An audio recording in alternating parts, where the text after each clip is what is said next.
Hello, hello! Welcome to the show. SykoYoda back here with another adventure in Minecraft, and today I'm over by my island here, which is not really an island, just FYI.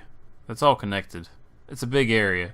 But, over at my base, I wanted to continue with the lighting of caves in the hopes of getting more iron resources. And as you can see, I'm not that far away. I found a place that went underground close to my base, which means if I get this area lit up over here, there's a good chance that that will help with the spawnings of things and whatnot. I'm wearing some new headphones, and I tell you right now, I'm hearing noises I've never heard in this game before. It is very bizarre. Anyway, so I ventured in here and noticed that there was going to be some down there area, along with that place that you saw on video over there. Spawns are pretty heavy down here. We're getting close to having a good coverage of the mines and the caves. You can tell because of how quickly and how heavily things spawn together. It's becoming much more difficult to make any headway into a dark area without seeing some sort of mob, and that's kind of what we want. We want to be able to essentially go to any section and go, oh, immediate spawnage. That's brilliant. That's what we're looking for. So this is connected to there. So that goes down, and then we have a down over here, and I hear some noises below us as well. So we got some stuff to do. I figured I'd do another little bit of a talkie while we're lighting stuff up down here, hopefully getting some resources at the same time. I mentioned recently in a vlog on the Lego channel, which I am assuming that pretty much everybody that is subscribed to this channel is also subscribed to my Lego channel. That being the mainstay for my content there. But I mentioned that Rain's dad had recently had a bypass surgery. And I don't want to talk about it too much because everybody wants to keep their private stuff private, I guess. You know, family stuff private. That's fine. But for me, I just wanted to say things like that. You know, regardless of how close I am to her dad or her family, it still affects me. Obviously, it's affecting her way more than it's affecting me because it has to do with her father. But it affects me as well because it affects her. And, you know, when I see that she's not acting the way she usually does or what have you, obviously that's going to change the way I'm feeling. And a lot of that kind of goes hand in hand, you know, once you've found that special someone, whether it be somebody you're going to be with for the rest of your life or not. If you're with a special someone and they're going through something, something as significant as this, it affects everything, just simply because you're concerned about their well-being. And if you're not, then you're probably not in the relationship with the right person. But that's another story altogether. It seems like more and more that when you go into a situation medically, you're just treated like a number and not a person. And I don't know if that's a good thing or a bad thing. I mean, I understand from some point of view, for the sake of the person doing the work, the doctors or whatever, you kind of want to keep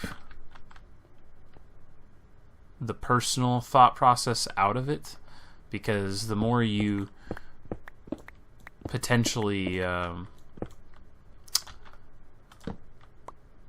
become close or humanize the situation, the bigger the chance is that if something happens or that person, you know, passes away for whatever reason, you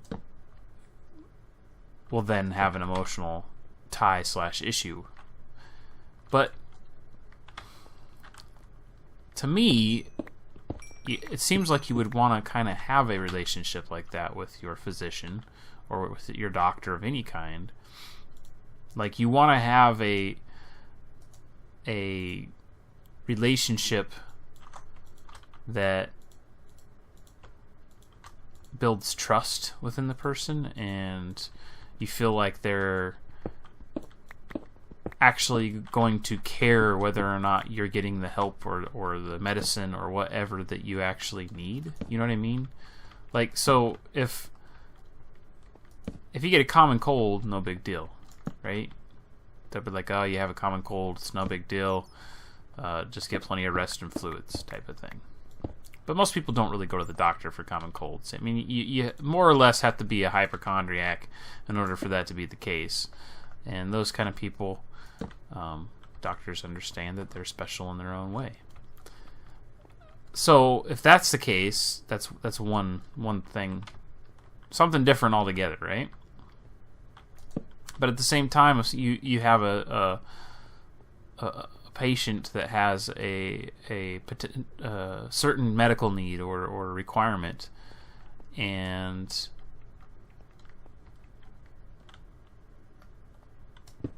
that means you're going to be seeing them on a regular basis or whatever, and their medical needs are going to continue for a long period of time. Wouldn't you want the doctor to actually, like, be concerned about your health and well-being? Because the more concerned he is about your health, the more chance that he's actually going to be interested in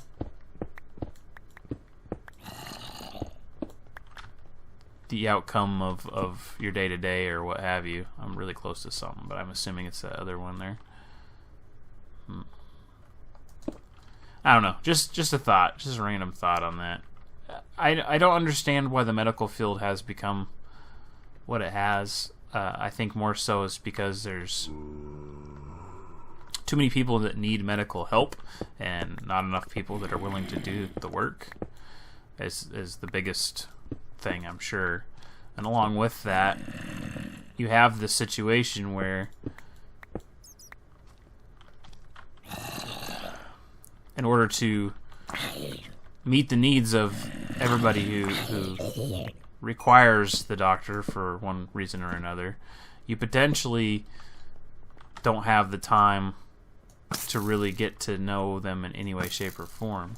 But the fact that they don't even want to really get to know you is the part that I don't like.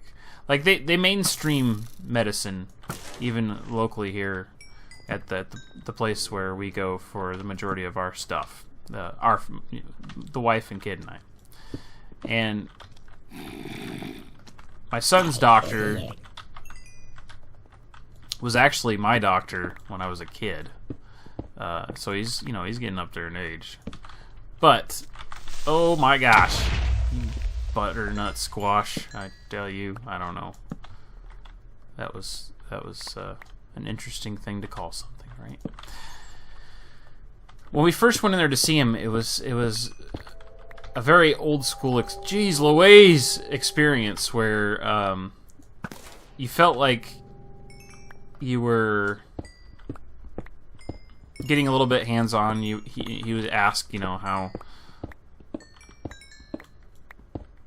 how things were going and if we had any questions or concerns, or ask my son, if he's enjoying school, this, that, and everything. Even just making small chit chat, because oh my gosh, scared the crap out of me, dude. These creepers be creeping all over the place. All right. Oy. I can't handle it. My heart. Look at all the freaking creepers, man. That is a lot of creepers.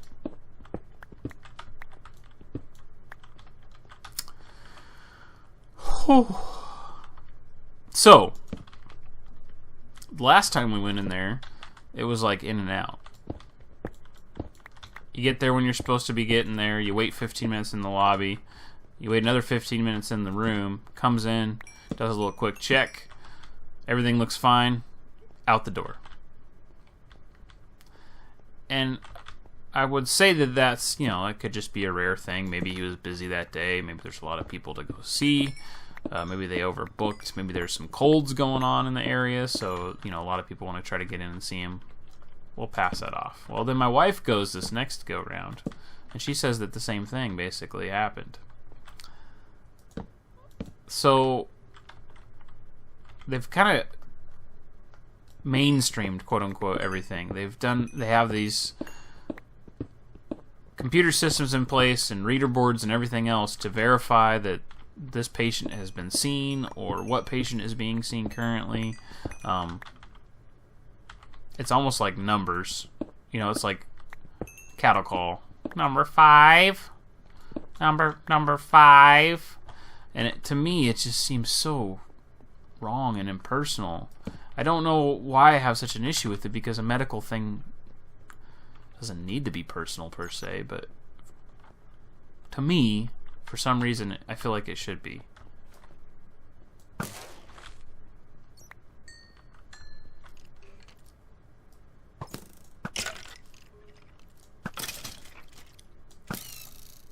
Sorry, Bat. Somebody had to pay. Somebody had to pay.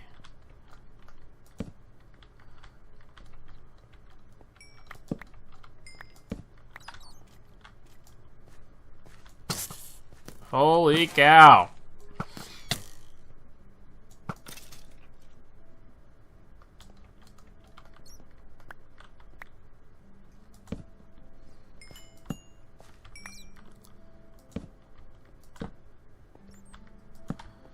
So, just in case I didn't make it clear, Rain's dad is doing just fine. The surgery went perfect. The words from the doctor were actually the surgery was quite boring because everything went to be exactly as expected. He's recovering really well, faster than expected. Everything is fine and dandy on that front, and that's very good to hear for everybody involved. It's definitely reduced the amount of stress around here. I think that's probably why the whole household seemed to have gotten sick right after the fact. Like, you know, you essentially put yourself under so much stress and concern about something going on in your life, it completely wears down your immune system. You're not sleeping well, this, that, and the other thing. Eventually, it's going to have an effect on you that is not good for your health or your system.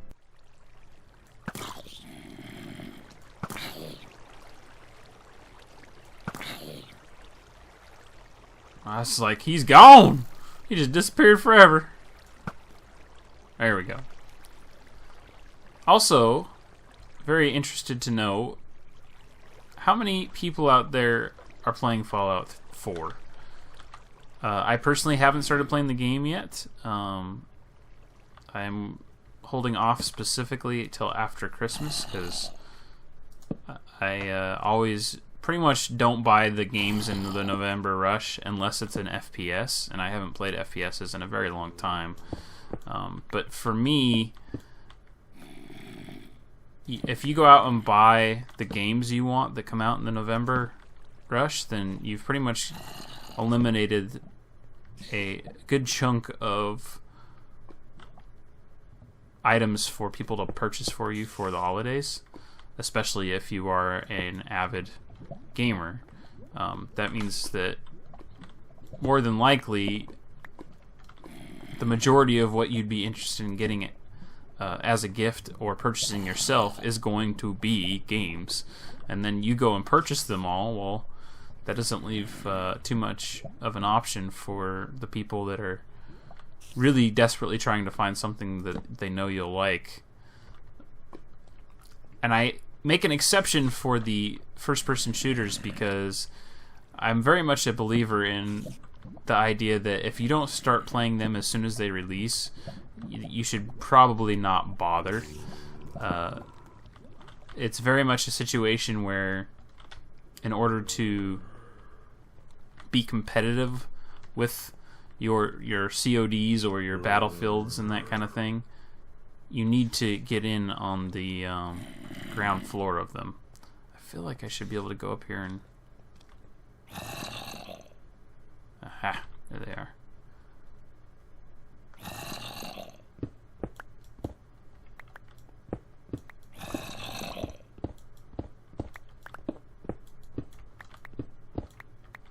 But aside from that, you know, things like Fallout 4, which, yes, is still a very important thing if you are a fan of the genre or a fan of games overall. It's one of those things that you're going to want to, in my opinion, hold off on getting just so that somebody else can have a chance to get it for you.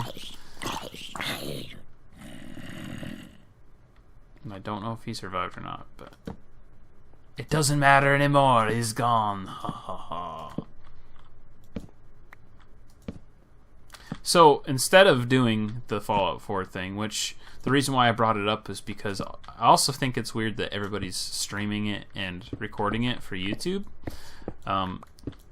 In my mind, it's a game that never translated well to experiencing through somebody else. It's just not the right kind of genre. The majority of that kind of game, even though you do have choices you can make in how your character reacts to certain situations, how your character looks, this, that, and the other thing, there are going to be differences between your gameplay and somebody else's gameplay, more than likely. It is still very heavily story driven and very, very heavily copyrighted material, specifically the music and stuff that's throughout the game that really creates the mood and the feel of the game is what's made them so successful. So to see people on a massive level releasing videos for Fallout, to me it just seems strange. I personally am not going to watch anybody's playlist of it. Maybe after I get done playing it, I'll watch one or two people, but even then it's going to be something that I watch late night while I'm just essentially trying to wind down and want something to be in the background while I'm falling asleep. It's not something I'm going to take seriously or any of that stuff. It's not something that I'm going to be essentially supporting the person in their YouTube ventures or their Twitch ventures. Too many people are playing it, and I want to play it myself. I want to experience it myself. I'm not going to watch everybody else do it. So the reason I bring that up is I'd be curious to know how many people are going to watch it that aren't going to play it. How many people are going to play it that aren't going to watch it?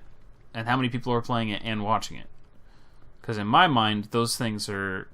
The overlap isn't there. It's either you're going to play the game or you're going to watch the people play the game. You're not going to do both. Oh, that was a regular spider. For some reason, I thought that was not a regular spider there for a second. I was like, holy cow! Thought we were going to have ourselves another mine shaft on our hands.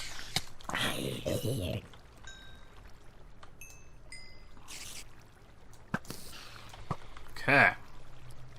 Got all the loots down here. Whew, that's deep. That's what she said.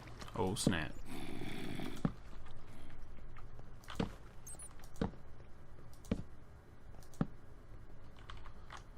This is a very open, interesting one. Like, you don't see this kind of cave system much anymore. The new generation, the way that it is, this kind of thing usually doesn't spawn in this way. This was very, very common back in the earlier versions of the game, but not so much anymore. Hello, Zombert. Go ahead, just burn. Burn. You're on fire! I think I'm going to come back to this one. More than likely, this is all going to be intertwining anyway. But since I have to go out somehow, I have to go out that way, I'm going to go ahead and grab the stuff that's up here and stuff like that. Oh. There. You're taken care of. You're dead!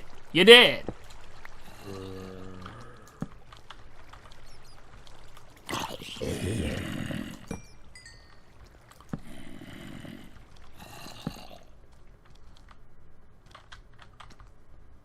I have an interesting thought process when it comes to buying a console.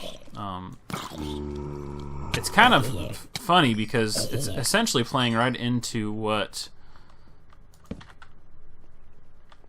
the console makers have been trying to do for quite a while now, and that's create a system that is all-in-one. And I've kind of been against that for the majority of the time here, as the consoles have been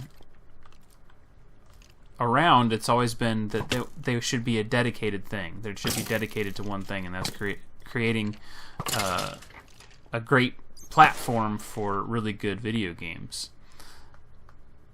Well, there's a lot of people, PC Master Race, you know, who think that just console gaming altogether is crap, this, that, and the other thing. And the majority of them, I don't care what you say, the only reason they say that is because they can't use a controller. They're not able or capable of using a gaming controller efficiently. They feel it's awkward or cumbersome or what have you, and they're more adept with a keyboard and mouse. And that's the real reason behind this whole collision between the two. At the same time, the majority of the people that are console, quote-unquote, only people, don't play video games on the computer because it's too much for them to map or memorize. Like, they're used to having more simple controls, a lot less buttons, not having to memorize all the keys that you have to use in keystroke commands, this, that, and the other thing. A lot of people also don't want to invest the money that is required to really get into PC gaming. Because although, yes, you can purchase a PC that will play the majority of the games out there for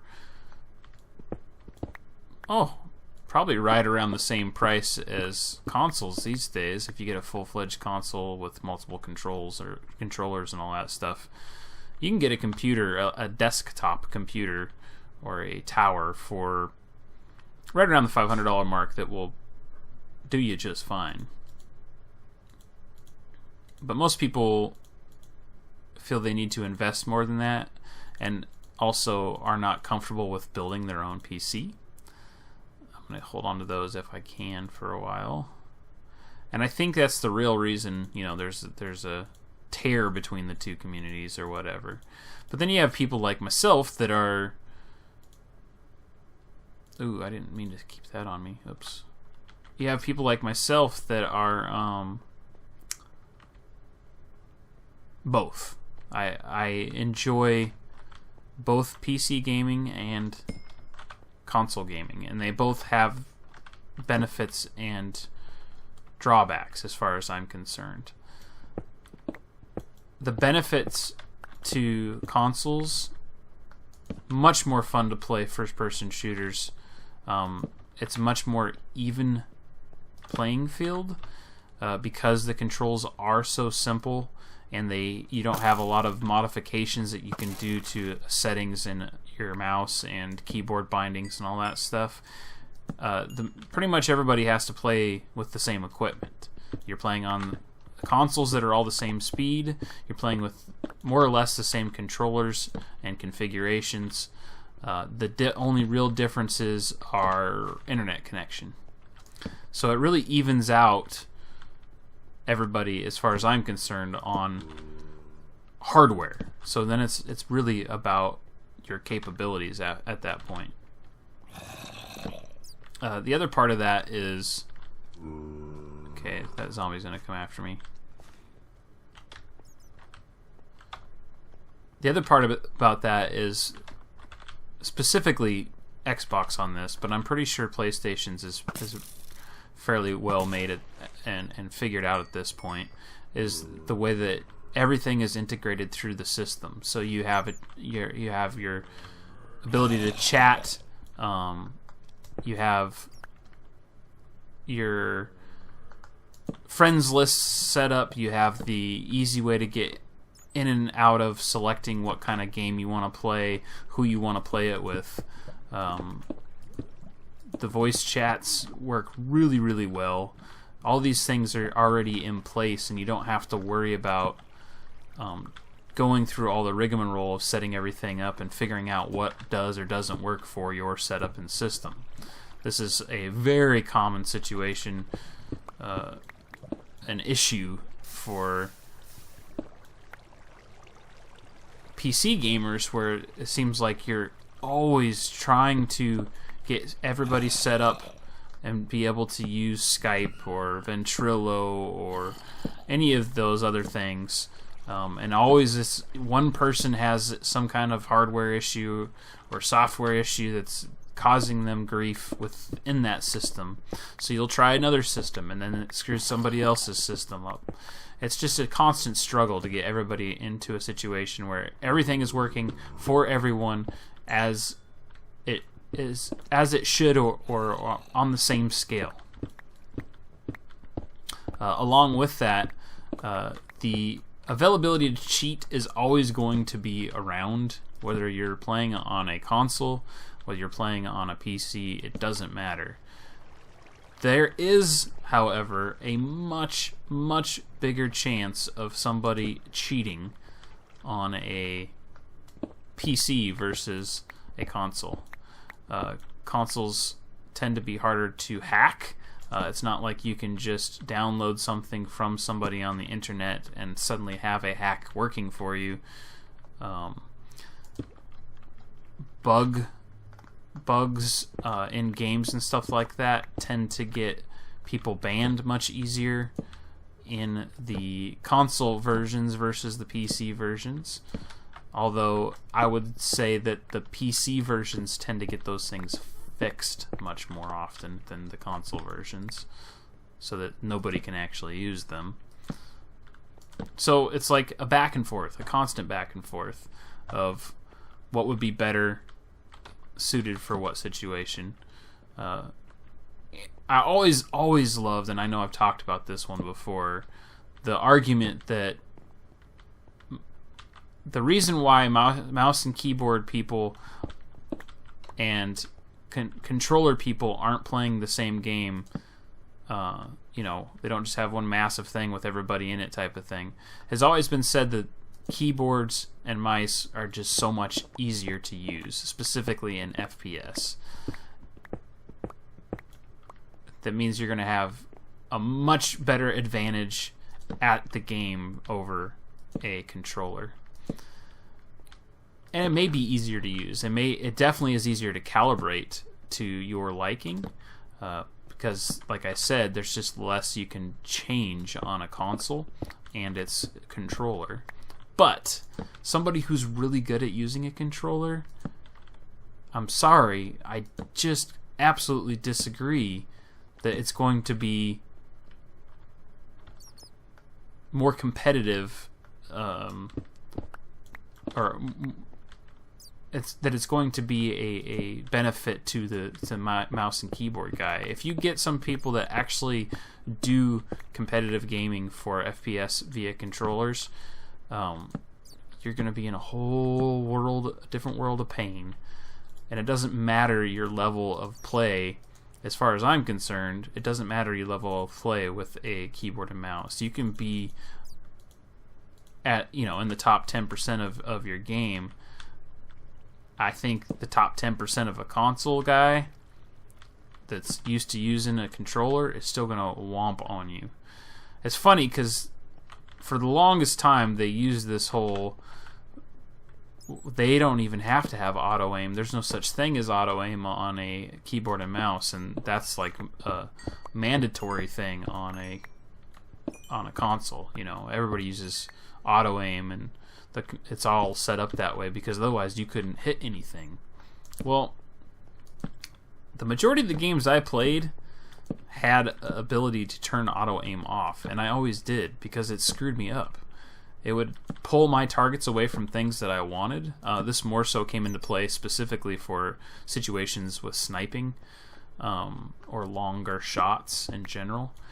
But I always found it to be a negative, not a positive. I always found it, yes, it is easy mode if you're a pray and spray type person where you just run around aimlessly lost and forever saying YOLO. But for somebody who's actually interested in their kill to death ratio and creating a situation where you are optimizing your character and getting as least amount of deaths as possible, turn it off, man. It was much better at being able to locate and create a situation where your target was going to be headshot every time. Because this auto aim thing, auto aim doesn't mean that it automatically aims for their head. Auto aim means it just tracks a player, period. So whatever your crosshairs go across, it wants to hesitate on them, and create a situation where if you're shooting, that it will better keep its target versus keep the exact same point that your crosshairs are on, or the spread when your gun is slowly moving up from shooting bullets, etc. I just don't buy into the whole auto aim changing the only reason why anybody's good at the game. There's just one aspect to a console that you can't get with PCs, no matter how much you try. When it comes to a PC, you're literally standing right in front of, or sitting right in front of your console and your monitor, and completely ignoring the rest of the world. And as far as family or group-friendly things go, it just doesn't work. It doesn't have the same feel or appeal. And even though there are things now that are available to, you know, play games from PC onto your TV and what have you, the Steam box and all of the things that come with that kind of thought process, it just doesn't feel the same. It's not the same experience. That's why I've decided to go ahead and get back into the console world. So I'd be curious to know what you guys think about all of that. Feel free to leave any comments in the comment section down below. I'm also going to be doing a Q&A next month for December on the main channel. I've been asked to do a Q&A, kind of AMA type of thing. If you have any questions that you would like answered via me on video, feel free to leave them in the comment section down below. It can be about Legos, it can be about video games, it can be about stuff from my personal life. I will not promise to answer everything that's asked of me, but I will definitely read it and answer anything that I am willing to share in that segment coming up in December. Providing I get enough stuff to answer, I will be doing that for you guys as kind of the vlog segment for the month. Hope you guys enjoy this episode where I'm talking about all kinds of different things. I had a little bit of a lull where I was gone and not feeling the best. So hopefully that is done at this point. I'm still kind of having the phlegmies and the sore throat from time to time, but I don't think I'm actually going to get a cold ever. I think it's just a lingering effect of the